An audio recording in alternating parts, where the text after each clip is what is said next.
Hola, ¿qué tal? Bienvenidas y bienvenidos al aire, una nueva edición de Impacto Económico. Les saluda Luis de Jesús. De inmediato revisamos las noticias más importantes por los próximos 30 minutos. Bolivia sigue alcanzando logros económicos. El año 2018 cerró con cifras récord en producción minera para el Estado plurinacional. El presidente de Brasil, Jair Bolsonaro, emprende su guerra contra la izquierda latinoamericana y en agradecimiento los mercados aplauden sus políticas neoliberales. En nuestra arista económica de hoy hablamos del mandatario ultraderechista. Y China busca reducir la carga anual de las compañías nacionales y pone en marcha un nuevo recorte de impuestos preferenciales para las pequeñas y microempresas. En Economía 360 ampliamos esta información.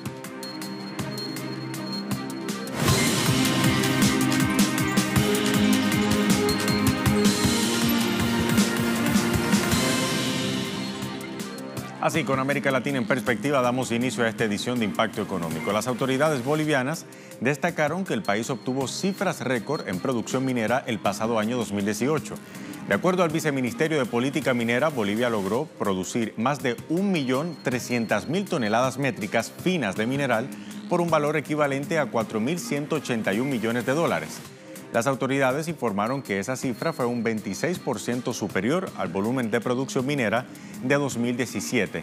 Asimismo, las exportaciones se vieron favorecidas al subir un 3% en 2018 y estar valoradas en casi 4.000 millones de dólares. El gobierno también afirma que las inversiones para el sector a lo largo del año pasado ascendieron a 369 millones de dólares y las regalías obtenidas llegaron a 182 millones. Cabe resaltar que un 85% de las regalías son destinadas a las gobernaciones y el 15% restante a municipios productores. Y en el Caribe antillano, el gobierno de Cuba tiene previsto mejorar el rendimiento agrícola en uno de sus rubros alimenticios. Las autoridades cubanas aspiran a cultivar en 2019 unas 311.000 toneladas de arroz gracias a la introducción de nuevas tecnologías. Cifras de entes adscritos al Ministerio de Agricultura señalan que en 2018 la producción del rubro sobrepasó el aporte físico planificado en 283.000 toneladas y superó las 300.000 toneladas entre las mejoras tecnológicas priorizadas están la culminación de 11 secaderos con tecnología china, concluir 9 plantas de beneficio y básculas de pesaje de 80 toneladas.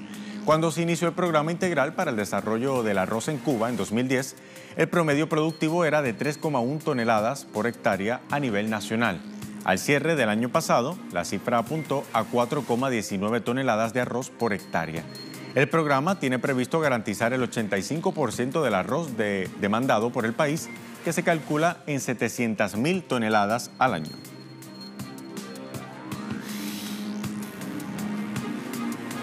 El presidente de Venezuela, Nicolás Maduro, sostuvo un encuentro con líderes políticos y sociales de toda América Latina, el Caribe y otros países del mundo. La presencia de los representantes internacionales se da en el marco del acto de toma de posesión presidencial para el periodo 2019-2025 que asumió el mandatario ayer jueves. Durante su intervención, el jefe de Estado agradeció la presencia de los líderes sociales en el país y expresó los retos y dificultades que ha tenido que afrontar el pueblo de Venezuela en medio del boicot financiero estadounidense y la campaña mediática internacional. Igualmente, hizo un recuento sobre el acontecer geopolítico de la región. Previamente, el desarrollo de la actividad del mandatario venezolano había informado también que sostuvo encuentros bilaterales con miembros de la República Islámica de Irán y de Palestina, enviados al país en el marco del acto de posesión. Hemos estado trabajando todo el día de hoy, estado atendiendo a las delegaciones internacionales, varias delegaciones internacionales. Ayer en la noche también estuve revisando saludando algunas de las delegaciones que vinieron de más de 94 países. Bueno, vinieron todos los organismos internacionales importantes del mundo y hoy también le he dedicado tiempo en este primer día de gobierno del nuevo periodo a trabajar saludando, revisando los acuerdos de cooperación con la República Islámica de Irán, con Palestina. En Uruguay, el gobierno propuso extender las exoneraciones tributarias a productores de lácteos del país. La medida busca llevarla a cabo por un año más, donde se incluyen acuerdos especiales sobre el impuesto al valor agregado al gasoil y un descuento general en la tarifa eléctrica a productores lecheros. Autoridades del Viceministerio de Economía y Finanzas detallaron que la extensión de la exoneración vigente del IVA al gasoil se aplicaría a los productores que tributan el impuesto a la enajenación de bienes agropecuarios, mientras que el descuento general en la energía eléctrica, en el caso de pequeñas y medianas empresas, se sumará a una deducción adicional de un 20%. Las autoridades uruguayas adelantaron que en las próximas semanas continuarán trabajando en otras cuestiones que afectan al sector en el marco de un buen clima de relacionamiento.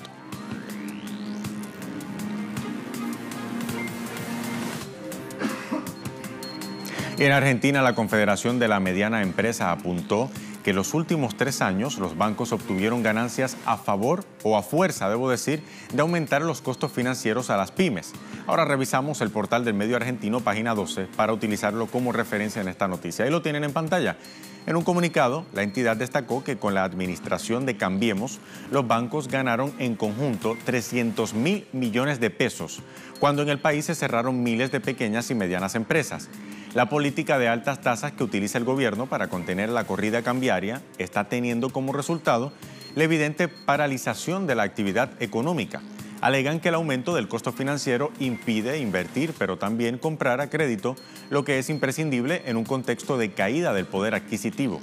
Frente a este escenario, la Confederación pidió una transferencia del sistema financiero al productivo a través de tasas diferenciales para las micro, pequeñas y medianas empresas, una quita de comisiones por depósitos en efectivo y también medidas que incentiven a las pequeñas y medianas empresas.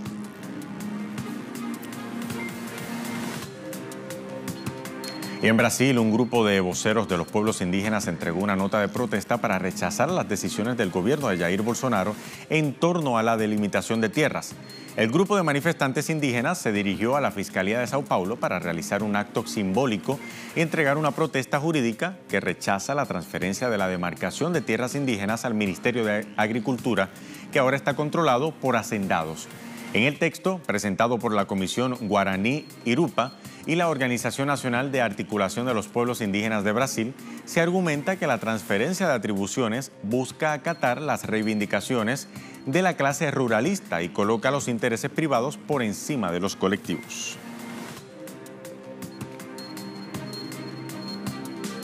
Y a poco más de un mes del inicio del gobierno de López Obrador en México, se evidencia una fuerte decisión del mandatario por cumplir las promesas electorales. Así lo expresa la investigadora del Centro Estratégico Latinoamericano de Geopolítica, la CELAC, Lucía Convertí. En su análisis, reseña que una de las primeras medidas votada en el Congreso antes de asumir AMLO fue la Ley Federal de Remuneraciones, que busca la ley de remuneraciones que busca la reducción de salarios de funcionarios públicos por debajo del que cobra el presidente. Al mismo tiempo, y como ejemplo de austeridad, el presidente redujo su salario un 48%. El ahorro total por la reducción de salarios de funcionarios de alto rango será distribuido entre quienes tienen menor salario dentro de la función pública. Converti también se refirió a la política más importante, que fue el aumento del salario mínimo, que alcanzó un 16,3% por fuera de la zona fronteriza norte y un 100% en esa zona.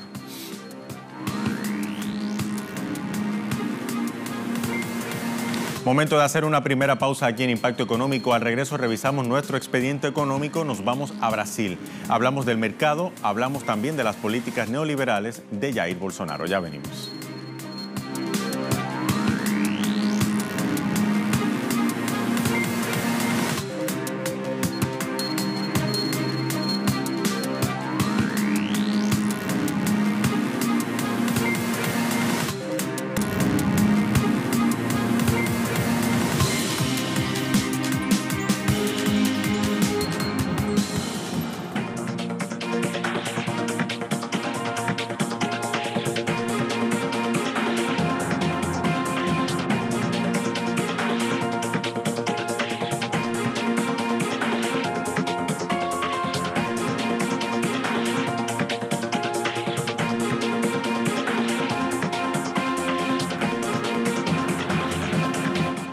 En nuestro expediente económico viajamos a Brasil. Jair Bolsonaro empezó su mandato con una declaración frontal en contra de la izquierda latinoamericana y en agradecimiento los mercados ya le aplauden.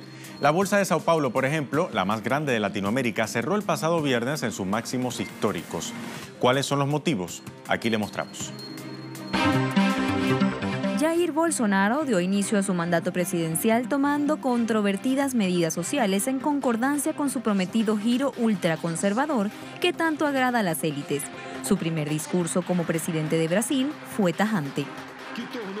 Esos desafíos solo se resolverán mediante un acuerdo nacional real entre la sociedad y los poderes ejecutivo, legislativo y judicial, en la búsqueda de nuevas formas para el nuevo Brasil. Abrir nuestro mercado para el comercio internacional, promoviendo la competencia, la productividad y la eficiencia sin el punto de vista ideológico. En este proceso de recuperación del crecimiento del sector agrícola, mantendremos un papel importante en perfecta armonía con la preservación del ambiente. Promesas a las que los inversores respondieron con beneplácito. Al día siguiente de que Bolsonaro asumiera el cargo, el Ibovespa, índice referente del Corro Paulista, se ubicó en 91.012 unidades. Al segundo día, el Ibovespa había llegado a la marca de los 91.564 puntos. Al tercero, subió un 0,30% para llegar a los 91.840 puntos, récord absoluto para la mayor bolsa latinoamericana, con un balance de negocios por 16.766 millones de reales, unos 4.520 millones de dólares. El incremento de la actividad en la bolsa, según algunas voces, estuvo marcado por el importante aumento de las acciones ordinarias de la estatal Eletrobras, que subieron 20,72%. Las acciones preferenciales se incrementaron 13,77%. Por su parte, la estatal Petrobras tuvo un alza de 6,26% en sus acciones preferenciales y de 5,35% en las acciones ordinarias, según Globo. Entre tanto, el dólar se depreció un 1,70% en el mercado de divisas frente al real brasileño. El cambio cerró a 3,809 reales para la compra y 3,811 reales para la venta. El mercado ve en el discurso neoliberal que con Bolsonaro va a salir, como dicen por ahí, carne fresca al mostrador. Él ha sido claro en su hoja de ruta y ya ha prometido cambiar los rumbos de Brasil. Así lo dice. Bolsonaro quiere liderar una restauración conservadora que se extiende del terreno de las conquistas sociales a un impreciso liberalismo promercado y que además ya se extiende a Argentina y Colombia, entre otros países. Determinado a romper con décadas de políticas de centro-izquierda en Brasil, el exmilitar de 63 años, haciendo gala de su banda presidencial, decretó el traspaso de la demarcación de las tierras indígenas al Ministerio de Agricultura, una forma sin dudas de entregar los territorios ancestrales de los indígenas al apetito voraz del agronegocio. Bolsonaro no ha ocultado su intención de acabar con la justicia laboral y lo que considera son excesos de derechos. Entre muchas otras medidas, también autorizó la destitución de aquellos funcionarios que defiendan ideales izquierdistas, cuyas plazas podrían ser eliminadas definitivamente a fin de reducir los gastos públicos. El plan económico diagramado para Bolsonaro consiste en reducir a cero la deuda del Estado en 2019, con la ayuda de un proyecto económico que ya empezó Michel Temer, reduciendo el gasto social y cortando al mínimo el gasto del Estado. Bolsonaro planea cerrar el déficit vendiendo todas las empresas del Estado que sean necesarias. Lo ratificó apenas tomó posesión, aunque todavía no ha delineado por completo ese plan que asegura reducirá a mínimos el intervencionismo del Estado en la economía y liberará de las amarras a la empresa privada. Con una lógica amiga del empresariado y de atracción de inversiones, pretende reducir los impuestos al mínimo posible, igualando el impuesto a la renta para toda la población. Esta política podría resultar sumamente regresiva, empeorando relativamente las condiciones de quienes menos ingresos reciben ante los que más lo hacen. Otra de sus propuestas, resistida fuertemente en Brasil, consiste en crear fondos de pensión de capitalización individual, similares a las administradoras de fondo de jubilaciones y pensiones eliminados en Argentina y las administradoras de fondo de pensión que tanta resistencia generan actualmente en Chile. La propuesta busca que convivan el sistema de capitalización privada y el público. En ese sentido, buscará avanzar en una reforma del régimen de jubilaciones. No siendo poco, Bolsonaro parece estar dispuesto a acabar con los pocos mecanismos de coordinación regional que todavía sobreviven a la restauración conservadora, lo que incluye el propio Mercosur de Macri, que poco o nada se parece a la idea original. Ni que hablar de UNASUR, CELAC y otros. De hecho, Bolsonaro amenaza con salirse de la propia Organización de Naciones Unidas, demasiado preocupada a su criterio por la riqueza de su Amazonía. El ultraderechista también se ha lanzado contra la banca pública, asegurando que lo que busca es acabar con el dirigismo económico y financiero en Brasil, que a su juicio tuvo reflejos perversos en la economía y que llevó el precio del dinero a la luna. Así lo dijo durante la toma de posesión de los presidentes de los 3 mayores bancos públicos del país, el Caixa Econômica Federal, Banco do Brasil y Banco Nacional de Desarrollo Económico y Social. En la ceremonia, Bolsonaro reiteró que de ello se encargará el ministro de Economía, Paulo Guedes, quien de hecho escogió personalmente a los funcionarios que asumieron y quien recomendó también dejar que el sector privado maneje la mayoría de los préstamos de esas instituciones. Ahora bien, en las redes sociales, Bolsonaro señaló que su gobierno avanzará en el análisis de la gestión de los organismos públicos y puso como ejemplo al principal banco de desarrollo del país. Dijo que terminarán con la caja negra del BNDES y recalcó que muchos contratos fueron deshechos.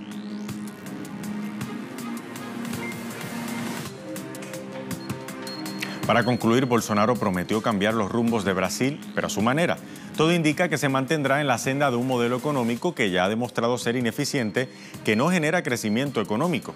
Un modelo de recortes y austeridad que no genera tampoco un verdadero desarrollo.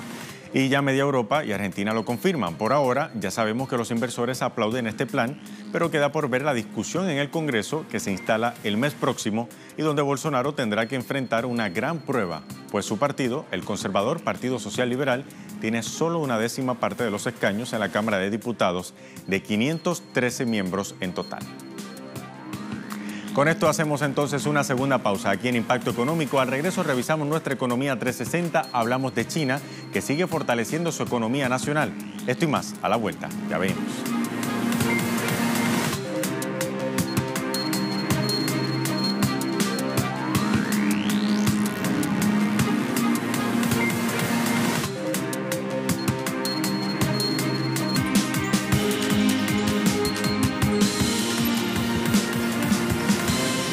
China pondrá en marcha este año un nuevo recorte de impuestos preferenciales para pequeñas y microempresas, con el objetivo de que las compañías del país reduzcan su carga anual en unos 200.000 millones de yuanes. El Ministerio de Finanzas del gigante asiático dijo que las medidas contemplan una reforma del impuesto al valor agregado, una reducción tributaria sustantiva y un plan integral para reducir las cargas del seguro social corporativo. Las políticas del gobierno chino apuntan a beneficiar a 17,98 millones de empresas, un número que representa más del 95% del total de las compañías que pagan impuestos en China. La reducción de impuestos y aranceles de China el año pasado alcanzó 1,3 billones de yuanes, lo que representa una mayor proporción del PIB que cualquier otro país en el mundo. Por otra parte, China aumentará su partida presupuestaria para promover la innovación de la ciencia y la tecnología, la reforma estructural de la oferta, la agricultura, las zonas rurales y los medios de vida de la población rural.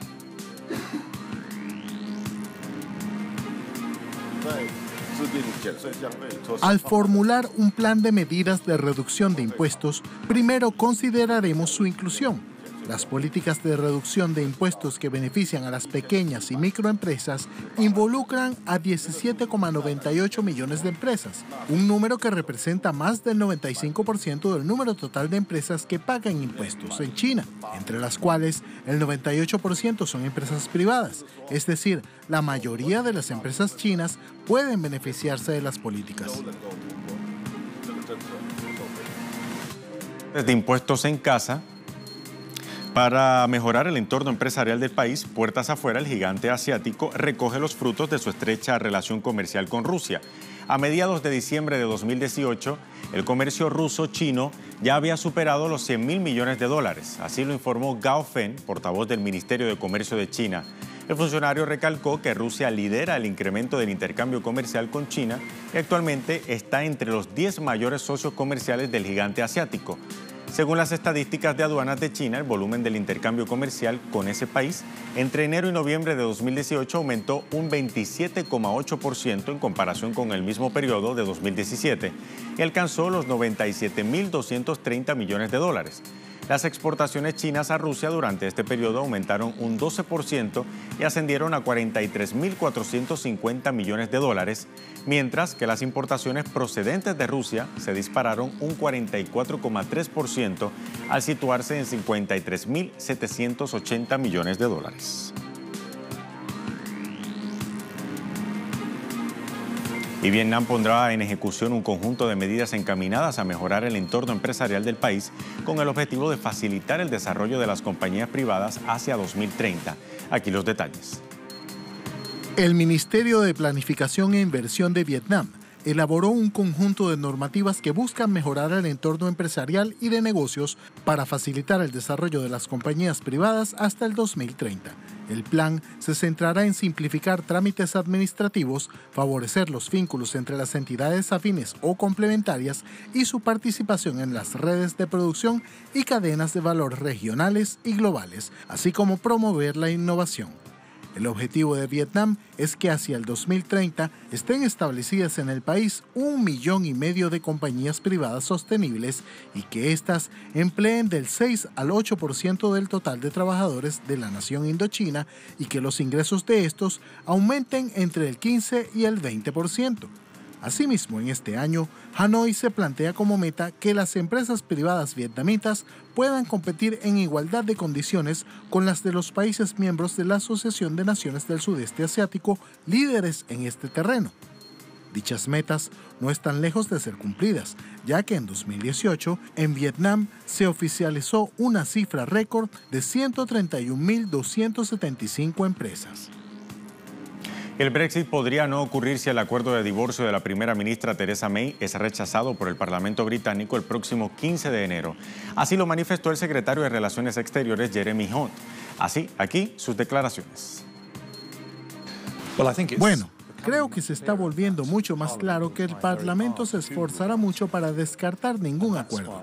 Y es por eso que para las personas que quieren entregar lo que los británicos votaran en ese referéndum, el próximo martes es un momento muy importante, porque Podemos ya no supongo que al rechazar este acuerdo habrá una mejor sombra del Brexit.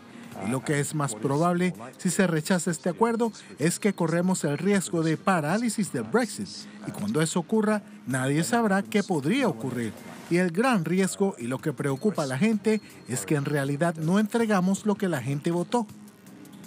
Culmina la semana laboral y es momento de revisar los indicadores del precio del crudo al cierre de la jornada de este viernes. Lo hacemos como de costumbre verificando el precio del barril de petróleo intermedio de Texas. Marcó $51,45 y perdió 2,27%. El barril del Brent de referencia en Europa también se encuentra a la baja, marcando hoy $60,32. Esto es 2,26% frente a la jornada anterior. Y culminamos entonces con el crudo venezolano, que se ubica hoy en 348,12 yuanes. Está en el alza. Aquí cerramos entonces esta edición de Impacto Económico, como siempre, con la invitación de que nos siga en redes sociales, en Twitter, @TelesurTV, @TelesurImpacto. Hasta la próxima.